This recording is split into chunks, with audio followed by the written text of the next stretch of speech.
Okay, this is Algebra 2, Notes 8-1. Mr. Peterson here. We're going to learn about exponential functions. Exponential functions have this format.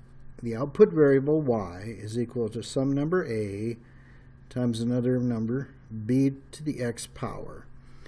The one that's under the exponent is called the base, so b is the base. And the variable, the input variable x, is an exponent. That's why it's written here in superscript fashion, small and high. So you've got an input, and it's the x value. You use that as the exponent on the base, and then you multiply that by the value of a. So our example down here, a is 1, and the base value is 2. And you can see I've got the little x up there, which means we're going to use the x as an exponent, and that's where it gets its name as an exponential function.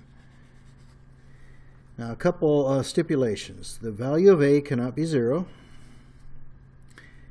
The value of b has to be a positive number, but not 1. So any positive number except for 1 is how you think of that base. Now, a lot of times, if your value of a is missing, then you think of it as being times 1. So 1 times 2 to the x is just 2 to the x. So if you don't see an a value, just think of it as having a 1 times in front there, and you know it's a value of 1. Alright, so let me graph this first example here, and I'm going to use x values starting with -2.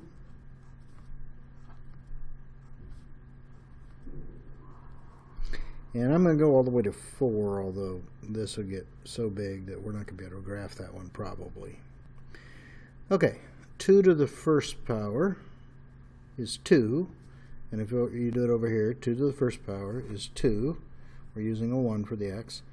And then 2 times 1 is just 2. Now when you take 2 to the second power, that's 2 times 2 would give 4. And 4 times 1 is 4. And then when you take 2 to the third power, you multiply 2 times 2 times another 2. It doubles it again. So you can see that it's doubling it from 2 to 4, from 4 to 8, from 8 to 16. And when we go back, instead of doubling it each time, it halves it. So half of 16, or divide it by 2, is 8. 8 divided by 2 is 4. 4 divided by 2 is 2. 2 divided by 2 is 1. And I'll explain that one a different way in a minute. 1 divided by 2, you just say 1 divided by 2, and then you multiply that by 1/2 again, you get 1/4. So you cut it in half, cut it in half, cut it in half when you go in this direction. Now, one thing I want to point out is this one here. 2 to the 0 power is by definition just the number 1. Well, when you take 1 times the a value, you'll get the a value here. So this is the a value. And it doubles because of this 0 in front. Let me show you where that one is. 0, 1 would be right here on the y-axis. So the a value is the y-intercept. So I'm going to come back up here and just make a note that the a value is the y-intercept. And you can quickly tell where it's going to cross the y-axis. It's going to hit at 1. Well, with that piece of information and the fact that this base keeps doubling it, you go height of 1, height of 2, height of 4, height of 8. I'm doubling it. And if I had more room, this would be up here at 16. Now to go back, you go divide by 2. 8 divided by 2 is 4. Divide that by 2 and you get 2, divide that by 2 and you get 1, divide that by 2 and you get 1/2, and then you get 1/4, and if you kept going you get an 1/8 and a 16th and a 32nd. So this graph goes like this. It grows as you're going to the right.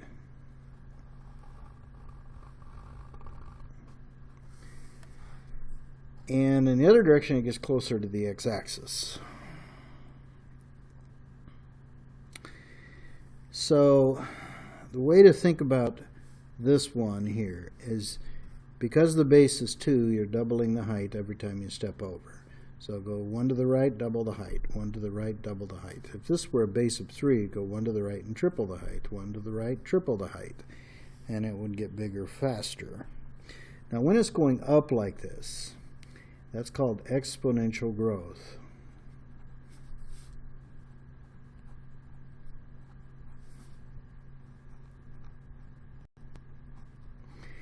You may have heard people use this term. They don't usually use it correctly, but anyway, they say it grows exponentially.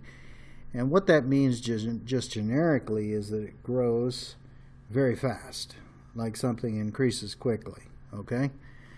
But to grow exponentially means it has to fit this formula.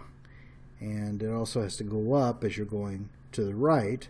And this makes it easy. We read from left to right. And if it goes up, you say it's exponential growth. And that's always associated with a base that's bigger than 1. And the graph will look like this when it grows. There's another graph that you're going to see later where it gets smaller as you go to the right. And that's exponential decay, it's called. And that's always when the base is between 0 and 1. So a base of like 0.9 or 0.7, it's going to go down as you go to the right instead of up as you go to the right. Okay, the next thing I want to do is teach you one of the ways that the base is going to be presented. You're going to be given, instead of just a number, you're going to be given either a percent increase or a percent decrease. And it's important that you know that it's an increase, percent increase, instead of just percent. They're different. Let me give you an example of 3%. This is what 3% or 3/100ths looks like. But 3% increase is a different number. It's 1.03, and I'm going to teach you that right now, what the difference is. This is 3%, and this is 3% increase. Okay, so the concept is actually pretty simple. It's an increase or a decrease above the original amount. So here you got bacteria that's increasing at an hourly rate of 40%. So it's increasing by 40%. But you still have the original population of bacteria that's in the petri dish. So the way this works is you either add or subtract from the original amount 100% of the original amount.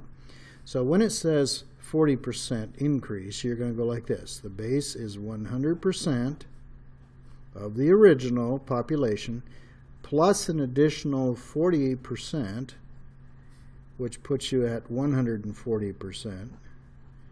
And then you simply divide by 100 to make this a decimal number. So there's the base that you would actually use. Excuse me. Okay, here's another example. In this case, the number of citizens of the population of Industryville is decreasing by 3% per year. So your base here, you're going to say 100%, the original population, minus 3% would be 97%. Now, a little hint on how to convert percentages into decimal. If you're losing the percent sign, move your decimal to the left 2 spots. Losing to the left. If you're restoring the percent sign, you move your decimal to the right 2 places. So here we're trying to lose this percent sign. So you can move the decimal from where it's currently at 2 places to the left. So that's 0.97. That's your base. So you would use this number right there. Okay, another way to convert from percent to decimal is simply to know what the word percent actually means, so I'll do it that way. 97, the Latin per indicates division, so I'm going to hit the divide key, per, and then cent means 100 in Latin, so percent means divide by 100, and you'll get your, sorry, my calculator's set on rounding to no decimals. Let me try that again. 97 per, I'm going to hit the divide key, 100%. And there you get your 0.97 that you'd use for your base. Okay. We'll continue on the next page, learning more about exponential functions.